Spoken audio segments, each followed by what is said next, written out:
नमस्कार प्यारे साथियों, मैं पवन कुमार त्रिपाठी आप सभी लोग का जीएस गुरु पवन त्रिपाठी इस यूट्यूब चैनल पे आप सभी लोग का तहे दिल से स्वागत करता हूं। तो प्यारे साथियों, मेरे प्यारे दोस्तों, हम लोग आज अपनी जो है इस 15 मिनट का जो हमारा शो है उसको शुरू कर रहे हैं। और इस शो में आप सभी लोगों को आप लोग पेन और कॉपी लेके बैठना, क्योंकि यहाँ पर आप लोगों को मैं बहुत ही इम्पोर्टेंट क्वेश्चन कराऊंगा जो आपके एग्जाम में आए हुए क्वेश्चन हैं, और उनको सिर्फ मैं 15 मिनट शो में आप लोग के लिए लेके आया हूँ। तो प्यारे साथियों, देर नहीं करते हैं, शुरू करते हैं अपना आज भूगोल का पहला टॉपिक। वो क्या है आइए देखते हैं। तो आज का हमारा पहला टॉपिक है भारत की भौगोलिक स्थिति। क्या है बेटा? भारत की भौगोलिक स्थिति। आज हम इस पर जो है चर्चा करेंगे। तो चलिए शुरू करते हैं। सबसे पहले जब आते हैं तो पहला देखिए प्रश्न क्या है। भारत पृथ्वी के किस गोलार्ध में स्थित है? आपसे पूछा गया है भारत पृथ्वी के किस गोलार्ध में स्थित है। आपके ऑप्शंस हैं दक्षिणी गोलार्ध, आपके ऑप्शंस हैं उत्तरी गोलार्ध, और तीसरा ऑप्शन है उत्तरी और दक्षिणी गोलार्ध, और चौथा है पश्चिमी गोलार्ध में। तो भारत पृथ्वी के किस गोलार्ध में स्थित है? क्योंकि आपने पढ़ा होगा, बहुत सिंपल सा क्वेश्चन है। भारत जो है उत्तरी और दक्षिणी गोलार्ध दोनों में स्थित है। ध्यान रखिए, भारत जो है उत्तरी और दक्षिणी गोलार्ध दोनों में ही जो है स्थित है। चलिए आगे बढ़ते हैं। भारत के पश्चिमी बिंदु का नाम बताइए। भारत के पश्चिमी बिंदु का नाम क्या है? अमरेली, दाहोद, भरूच और गौर माता। देखिए, तो आपसे क्या पूछा गया? भारत के पश्चिमी बिंदु का नाम मैंने पूछा है आपसे, तो फट से आप क्या उत्तर देंगे?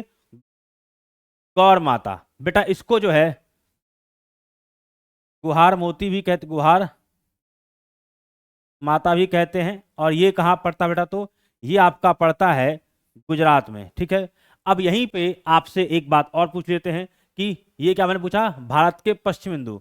अब आपसे पूछा जाए भारत का पूर्वी बिंदु। भारत का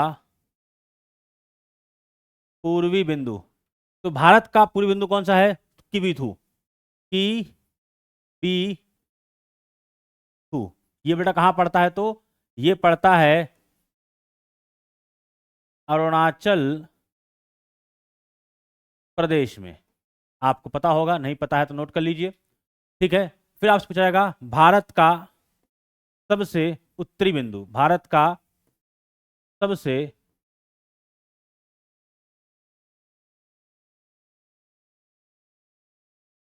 उत्तरी बिंदु। तो भारत का सबसे उत्तरी बिंदु कौन सा है? तो इंदिरा कॉल।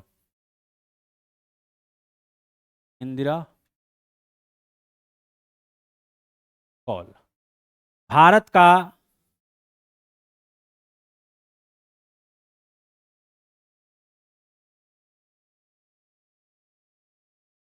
दक्षिणी बिंदु की जब बात करते हैं तो ये है बेटा कौन सा? इंदिरा पॉइंट।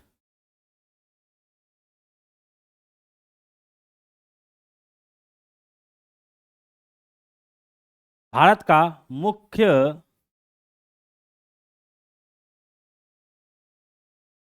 भूमि का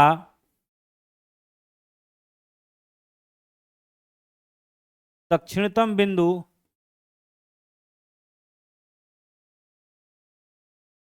भारत का मुख्य भूमि का दक्षिण बिंदु केप कमोरिन।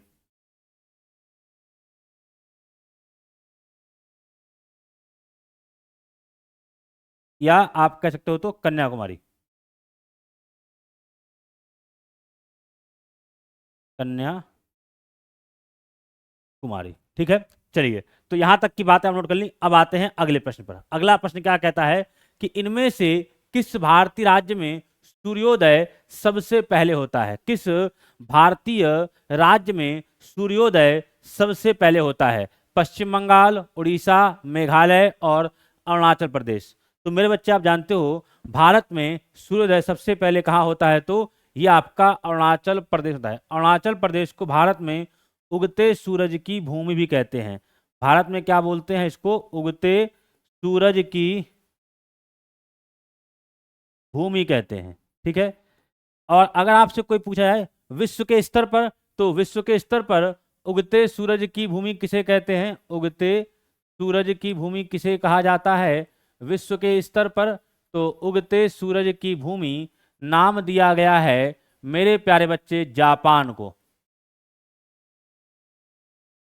डूबते सूरज की भूमि किसे कहते हैं? डूबते सूरज की भूमि किसे कहा गया है मेरे बच्चे?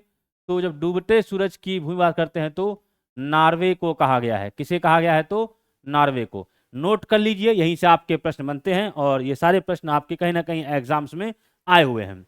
भारत को कितने भूकंप क्षेत्रों अर्थात सिस्मो जोन में विभाजित किया गया है? 4, 6, 5 या 2?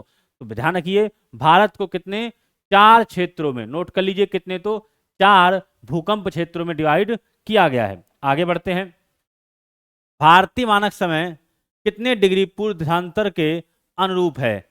85.5 डिग्री, 82.5 डिग्री, 79.5 डिग्री और 76.5 डिग्री। बताइए तो मेरे बच्चे, यह जो है नोट कर लीजिए कब? तो बेटा यह 82.5 डिग्री जो भारतीय मानक समय है, यह ग्रीनविच से बेटा कितने? तो यह बेटा ग्रीनविच से 5.5 घंटे आगे है। लिखो कितना? तो ग्रीनविच से 5.5 घंटे लिखो। यह ग्रीनविच से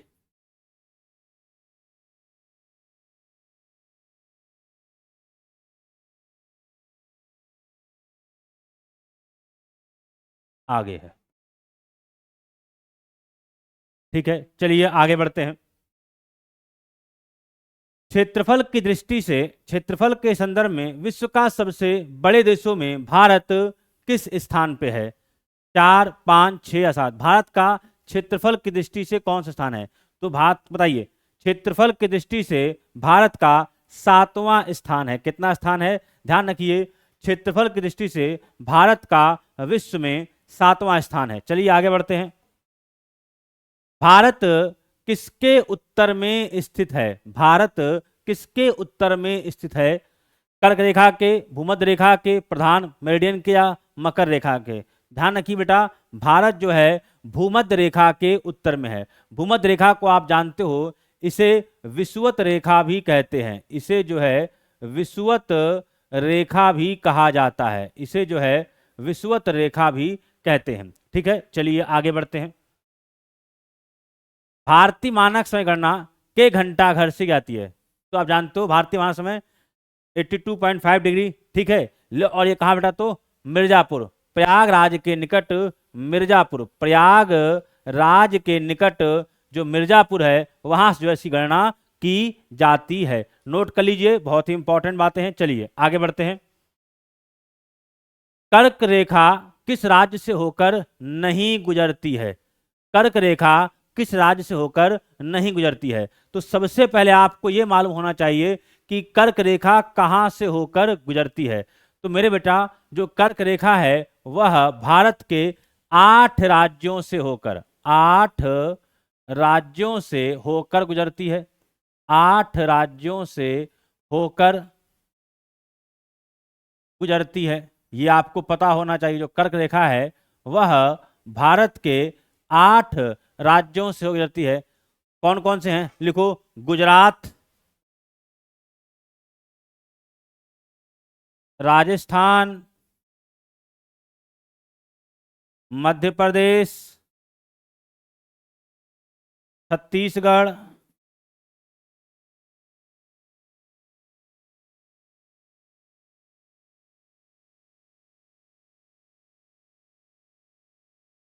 झारखंड, त्रिपुरा,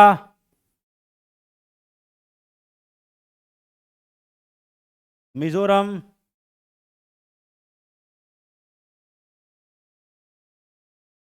एक दो, हाँ,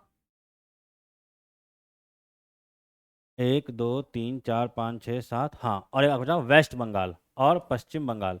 तो इन 8 राज्यों से होकर गुजरती है, लेकिन यहाँ पूछा है नहीं गुजरती है। दैट मीन्स फिर बेटा यहाँ पे मणिपुर जो है, यह जो है यहाँ से नहीं गुजरती है। चलिए आगे बढ़ते हैं। भारतीय मानक समय की यामयोत्तर रेखा नहीं गुजरती है। नहीं वाले प्रश्न आपके एग्जाम में ज्यादा पूछे जाते हैं। तो बेटा कहाँ से नहीं गुजरती है? आंध्र प्रदेश, छत्तीसगढ़, महाराष्ट्र और उत्तर प्रदेश। सबसे पहले आपको ये पता होना चाहिए कि यह जो है कहाँ से भारतीय मानक समय यानी उत्तर रेखा कहाँ से होकर गुजरती है। तो पहले तो बताओ कहाँ से होकर गुजरती है, जल्दी उत्तर दो, कहाँ से होकर गुजरती है। तो बेटा देखो 5 राज्य कौन कौन से हैं? तो 5 राज्यों से होकर गुजरती है, 5 राज्यों से होकर गुजरती है, 5 राज्यों से होकर गुजरती है, 5 राज्यों से होकर गुजरती है। पहला है आपका यूपी, दूसरा है आपका एमपी, तीसरा है आपका छत्तीसगढ़,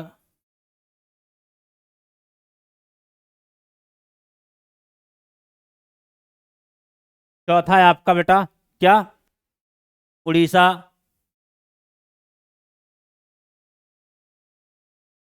और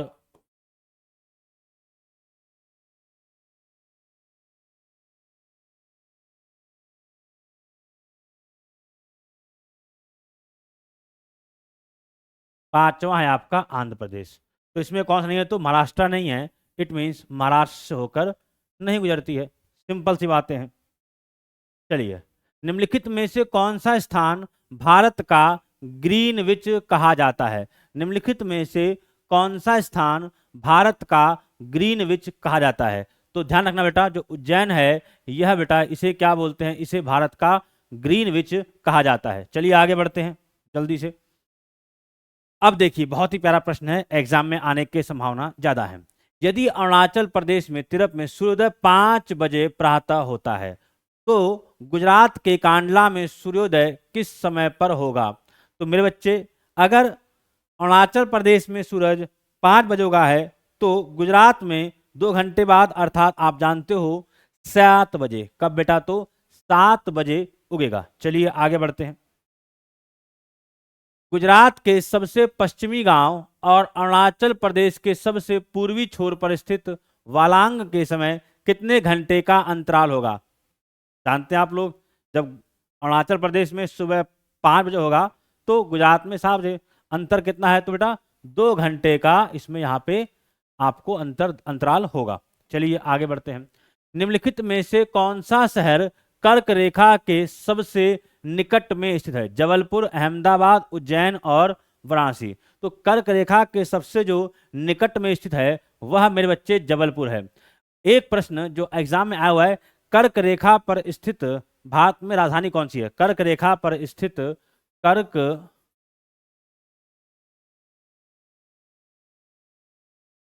रेखा पर स्थित राजधानी कौन सी है? तो आपको बता दूं, कर्क रेखा पर स्थित राजधानी कौन सी? रांची।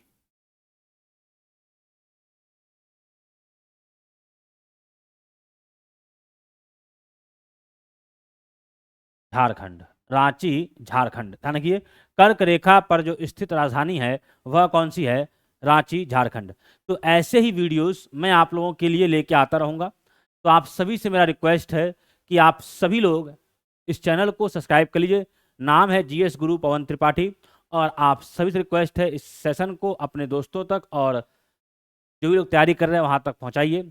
और अपने जो वैल्यूएबल जो फीडबैक है वह आप कमेंट सेक्शन में जरूर कमेंट करिए। Thank you so much. हंसते रहिए, मुस्कुराते रहिए, अपना ख्याल रखिए, अपनों ख्याल रखिए। Thank you so much.